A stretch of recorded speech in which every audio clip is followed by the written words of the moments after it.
Wrong domain selection और आपकी preferred university में आपका एडमिशन कैंसिल। तो ये डोमेन सिलेक्शन का मुद्दा बहुत ही इंपॉर्टेंट है। इसमें क्या डिटेल्स हैं सब कुछ हम डिस्कस करने वाले हैं आज के इस वीडियो में। डोमेन सब्जेक्ट सिलेक्शन एक बहुत ही बड़ा मुद्दा है जब आप सीयूईटी यूजी एग्जामिनेशन का फॉर्म भरते हैं। अब यहाँ पर अगर आपने ज़रा सी भी गलती की तो हो सकता है कि आपने जो अपना एम कर रखा है अपनी यूनिवर्सिटी या फिर आपका जो भी प्रिफर्ड कोर्स है उसमें आप एडमिशन लेने से चूक जाएं।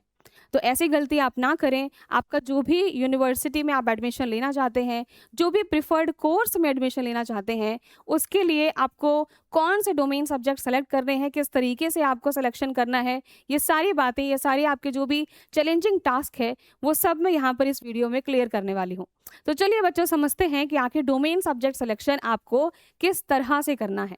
चलिए अब यहाँ पर आपको कुछ इंपॉर्टेंट बातें जो पहले समझनी है कि आपका डोमेन सब्जेक्ट सिलेक्शन इतना इंपॉर्टेंट क्यों है। फर्स्ट थिंग तो ये है कि डोमेन सब्जेक्ट सिलेक्शन इतना इंपॉर्टेंट क्यों है।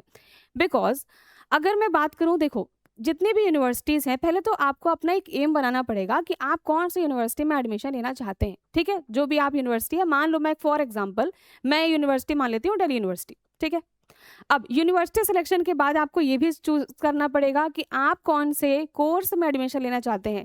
ठीक है, आप बीएससी मान लो केमिस्ट्री करना चाहते हो, आप बीएससी ऑनर्स फिजिक्स करना चाहते हो, है ना, या फिर सोशियोलॉजी करना चाहते हो बीए में। ठीक है, तो यहाँ पर आपको बेसिकली क्या है, आपको एक प्रेफर्ड कोर्स भी सोचना पड़ेगा, पहले से डिसाइड करना पड़ेगा। बिकॉज सभी कोर्सेज के लिए जो एलिजिबिलिटी क्राइटेरिया है या फिर जो सब्जेक्ट्स हैं वो डिफरेंट है। ठीक है, तो मैं ये आपको पूरा डिटेल में बताने वाली हूँ। ठीक है, सबसे पहला इंपॉर्टेंट जो पॉइंट है कि भाई डोमेन सब्जेक्ट सिलेक्शन करते वक्त, ठीक है, ध्यान रखना कि आपके क्लास 12th में जो सब्जेक्ट्स आप पढ़ रहे हो, ठीक है, जैसे कि हम पीसीएम पढ़ रहे हैं। ठीक है, तो पीसीएम में से ही आप अपना सीयूईटी का जो डोमेन सब्जेक्ट सेलेक्ट करोगे वो क्लास 12th का ही होना चाहिए। मान लो मैं पढ़ रही हूँ पीसीएम, है ना, मैंने बायो नहीं पढ़ी 12th क्लास में, लेकिन मैंने फॉर्म बायो से भर दिया, तो भाई वो किसी काम का नहीं है। ठीक है, तो जो सब्जेक्ट्स आपके क्लास 12th के हैं, यहाँ पे देखो साफ साफ आपको लिखा हुआ है, जो सब्जेक्ट्स आपके क्लास 12th के हैं वही सब्जेक्ट्स आप प्रिफर करोगे। ठीक है, वही सब्जेक्ट्स आप डोमेन सब्जेक्ट में ले सकते हो। दूसरी बात, सेकेंड थिंग क्या है कि आपको यूनिवर्सिटी जो है पहले सेलेक्ट कर लेनी है अपनी। ठीक है, जैसे फॉर एग्जांपल मैं अभी बता रही हूँ दिल्ली यूनिवर्सिटी। ठीक है, अब दिल्ली यूनिवर्सिटी में आपने कोर्स भी सेलेक्ट कर लेना है कि भाई मुझे इस कोर्स में एडमिशन लेना है, मेरे को ये टॉप प्रायोरिटीज़ है मेरी। ठीक है, तो अब उन कोर्सेज के लिए आपको क्या करना है, आपको उस यूनिवर्सिटी का बुलेटिन डाउनलोड करना पड़ेगा। ठीक है, जैसे कि मैं आपको दिखाती हूँ कि मैंने यहाँ पर दिल्ली यूनिवर्सिटी का बुलेटिन ऑफ इंफॉर्मेशन यहाँ पर डाउनलोड किया हुआ है। ठीक है, तो अगर आप किसी और यूनिवर्सिटी में चाहते हैं तो भाई उस यूनिवर्सिटी का बुलेटिन आप डाउनलोड कर लो। ठीक है, अब ये डाउनलोड करने के बाद अब यहाँ पर सारी इन्फॉर्मेशन आपको गिवन है रिस्पेक्टिव आपके जितने भी कोर्सेज डी आपका जो प्रोवाइड करता है। ठीक है, तो अगर मैं आपको दिखाऊं, कोई भी एक रैंडम कोर्स हम ले लेते हैं। ठीक है, मान लो यहाँ पर मैंने कोई भी रैंडमली यहाँ पे कोर्स ले लिया। ठीक, यहाँ पे सारे देखो कॉलेजेस दे रखे हैं। ठीक है, मैंने कोई रैंडम कोर्स ले लिया भाई कि बीए ऑनर सोशल वर्क, मान लो ये करना है मुझे। ठीक है, तो इसके लिए आपको यहाँ पर दे रखा है कि आपका कॉम्बिनेशन क्या होना चाहिए डोमेन सब्जेक्ट्स का। ठीक है, कॉम्बिनेशन 1 में लिखा है any one language from list A. List A में से कोई भी लैंग्वेज आप सेलेक्ट कर सकते हो। ठीक है, यहाँ पर आपके बहुत सारे लैंग्वेजेस प्रोवाइड करते हैं, इंग्लिश, हिंदी, बाकी बहुत सारे लैंग्वेजेस भी हैं। ठीक है, इसके अलावा साथ साथ क्या होना चाहिए, कोई भी 3 सब्जेक्ट्स होने चाहिए आपके लिस्ट बी में। अब ये लिस्ट बी क्या है, लिस्ट बी है आपके डोमेन सब्जेक्ट्स। ठीक है, लिस्ट बी है आपके डोमेन सब्जेक्ट्स। या फिर आपसे बोला कि आप ये कॉम्बिनेशन भी सेलेक्ट कर सकते हैं कि आप कोई भी 2 लैंग्वेज ले लो, मान लो मैंने इंग्लिश हिंदी ले लिया। ठीक है, और साथ ही साथ कोई 2 सब्जेक्ट ले लिए मैंने लिस्ट बी में से। ठीक है, तो जो आपका डोमेन सब्जेक्ट है उसमें से मैंने कोई 2 सब्जेक्ट ले लिया। तो ये जो कॉम्बिनेशंस है ना वो हर एक कोर्स के लिए डिफरेंट है। ठीक है, तो जिस कोर्स में आप चाहते हैं, ठीक है, अब आप देखो सोशियोलॉजी से करना चाहते हो तो इसका कॉम्बिनेशन आपको ये दे रखा है कि या तो ये कॉम्बिनेशन लो या तो ये कॉम्बिनेशन लो। ठीक है, तो इसी तरीके से सभी कोर्सेज के हम कह सकते हैं भाई डिफरेंट डिफरेंट कॉम्बिनेशंस आपको मिलेंगे। तो आपको पहले तो टारगेट करना पड़ेगा कि भाई किस यूनिवर्सिटी में जाना चाहते हो और कौन सा आपको कोर्स करना है, उसके अकॉर्डिंग यहाँ पर कॉम्बिनेशन आप चेक कर लो, उसके अकॉर्डिंग ही डोमेन सब्जेक्ट सेलेक्ट करना। ठीक है ना, उसके अकॉर्डिंग ही ये कॉम्बिनेशन आप बनाकर चलोगे। चलो, अब आपको जो कंफ्यूजन यहाँ पर आ रही होगी फॉर श्योर, पहले तो मैं आपको ये डिटेल में बता देती हूँ। ठीक है, कि यहाँ पर आपके क्या क्या सब्जेक्ट्स होते हैं, क्या क्या नहीं, है ना। तो हमारे पास एक आइडियल कॉम्बिनेशन मैंने आपको बता दिया ठीक है, कि आपको कन्फ्यूजन ना हो कि भाई इतना किसके पास मतलब टाइम है ना, कि आप यूनिवर्सिटी आप 2-4 यूनिवर्सिटी का बुलेटिन डाउनलोड करो, फिर उसमें से इतने सारे कोर्सेज़ में से आप सिलेक्शन करो, ठीक है। तो एक सिंपल तरीका बता रही हूँ मैं आपको, ठीक है, जो आपका कॉम्बिनेशन हर यूनिवर्सिटी में मोस्टली सब में काम करेगा, ठीक है। तो अगर आप ये कॉम्बिनेशन लेकर अपना फॉर्म भरते हैं तो मतलब गारंटी की बात है कि आप किसी भी कोर्स में एडमिशन लेना चाहते हो, किसी भी यूनिवर्सिटी में लेना चाहते हो, आपका एडमिशन नहीं रुकने वाला, ठीक है। तो एक आइडियल कॉम्बिनेशन है भाई, क्या कि जो आपका लैंग्वेज है ना, जो आपका लिस्ट ए है वो लैंग्वेज का होता है। इसमें से आपने कोई भी एक लैंग्वेज ले लिया, आपकी मर्जी, आप इंग्लिश ले लो, हिंदी ले लो, ठीक है। तो आपने कोई भी वन लैंग्वेज यहाँ से ले लिया। अब डोमेन जो सब्जेक्ट होते हैं, मेरे डोमेन सब्जेक्ट कौन से हैं जो मैं क्लास 12th में पढ़ रही हूँ, ठीक है, वो मेरे डोमेन सब्जेक्ट हैं।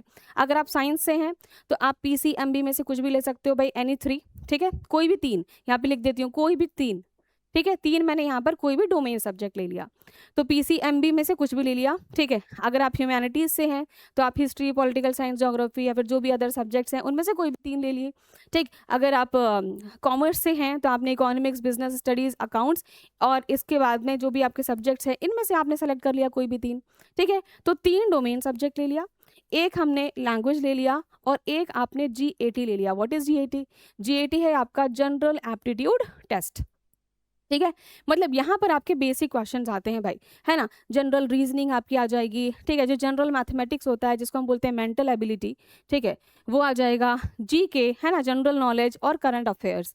तो ये सारा पोर्शन जो है आपका GAT में आता है। तो बेसिकली मैंने GAT का सिलेबस भी बता दिया कि जनरल एप्टीट्यूड टेस्ट जो है आपका ना, उसमें रीजनिंग आती है, GK आता है, करंट अफेयर्स आता है, मेंटल एबिलिटी आती है, ठीक है। तो कॉम्बिनेशन क्या बना हमारा कि हमने एक लैंग्वेज, ठीक है, कोई भी 3 डोमेन सब्जेक्ट जो आपने क्लास 12 में पढ़ रहे हैं, ठीक है, और एक आपका GAT। अगर आप ये कॉम्बिनेशन लेकर चलोगे ना तो आपका किसी भी यूनिवर्सिटी में किसी भी कोर्स में एडमिशन नहीं रुकने वाला, ठीक है। बट फिर भी अगर आपको डर लगता है, भाई कुछ बच्चे ना डरते हैं कि भाई हम क्यों ये रीजनिंग वाला पेपर दें, है ना, क्योंकि ये आप अलग से पढ़ते नहीं हो, कुछ बच्चों को तो बहुत इंटरेस्टिंग भी लगता है, ठीक है। तो अगर आप बाई चांस इसको स्किप करना चाहते हैं तो आपके पास एक ही मतलब ऑप्शन है कि आप अपनी preferred university and preferred course का जाके कॉम्बिनेशन वहाँ पे देखें, उस कॉम्बिनेशन के अकॉर्डिंग ही अपना डोमेन सब्जेक्ट सिलेक्शन करिए, ठीक है। और उसके लिए क्या करना है, ठीक है, जैसे दिल्ली यूनिवर्सिटी में अगर आप एडमिशन लेना चाहते हो तो उसका बुलेटिन इन्फॉर्मेशन डाउनलोड कर लो, ठीक है, किसी और यूनिवर्सिटी में चाहते हो तो उसका डाउनलोड कर लो और उसमें जाके अपना प्रिफर्ड कोर्स के लिए कॉम्बिनेशन सेलेक्ट कर लीजिए, ठीक है। तो ये है आपका बेसिक काम। अब यहाँ पर डोमेन सब्जेक्ट सिलेक्शन भी मैंने बता दिया, आइडियल कॉम्बिनेशन भी बता दिया कि ये कॉम्बिनेशन हर जगह फिट हो जाएगा, तो आप अगर इसके साथ चलेंगे तो आपको कोई प्रॉब्लम नहीं आने वाली है, ठीक है। अब देखो एक बात को ना ध्यान रख लेना बिल्कुल कि CUET में जो आपका एग्जामिनेशन है, डोमेन सब्जेक्ट का सिलेक्शन बहुत इंपॉर्टेंट है, क्योंकि आपका एडमिशन जो है ना वो CUET के स्कोर के बेस पे ही होगा, ठीक है। जो भी यूनिवर्सिटीज़ हैं वो CUET स्कोर के बेस पे ही आपका एडमिशन्स लेंगी, तो कोई और तरीका नहीं है जिससे आपका एडमिशन हो जाए, इस बात को ध्यान रखना।